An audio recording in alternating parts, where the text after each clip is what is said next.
Hello, Colton. I am Paul Smith. We're here in Milan in my showroom, and we'll be showing the Spring/Summer 2026 collection for men.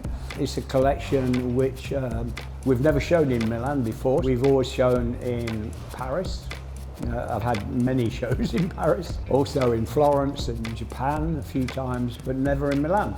So this is quite exciting. It's what we call a salon show. So because it's in my showroom here, so it's not a big audience, it's not a big catwalk, it's the models walking down the stairs, and it's very much more personal. The collection is really inspired by my many years of travel. I've traveled in enormous amounts of countries around the world. I found a book recently, a souvenir book of Cairo and Egypt, and I looked inside the book, and the colours, I think originally it must have been a black and white photography, and it's been hand coloured. So the colours were really fantastic.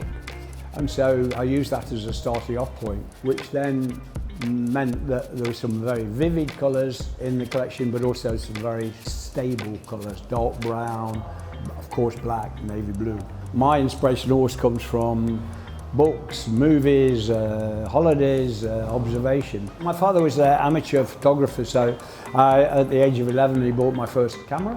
So I'm very used to looking at and observing things. Now of course we do this with a phone, and we can take 20 pictures and we delete 19. But then it was film, so you really was careful how you set up the shots, how you observe the shot, and I think that's helped me a lot in my world of creativity, where you really observe things. So I'm always very aware of things around me, and so that's where the inspirations always come from. This year, believe it or not, 55 years since my first little tiny shop. So obviously I was 8 when I started the business. It's been a long journey, but a beautiful journey.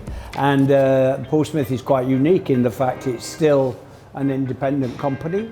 It's still owned by me. We started many years ago, but the growth has been very gradual. Started with a small shop in my hometown of Nottingham in the UK, and now we work in 65 countries around the world.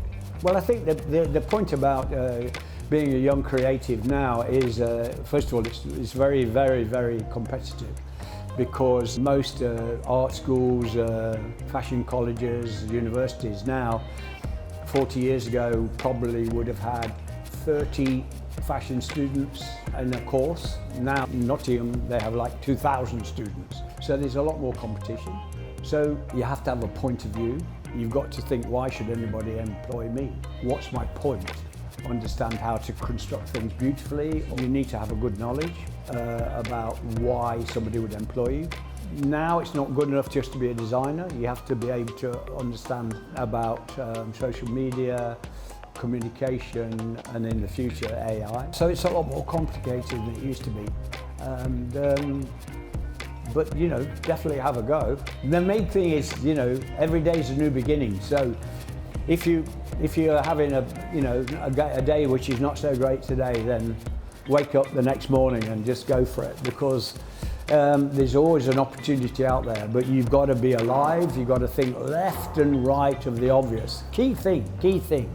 If you go down the obvious route, you won't progress. If you go left and right of the obvious, you might have a chance.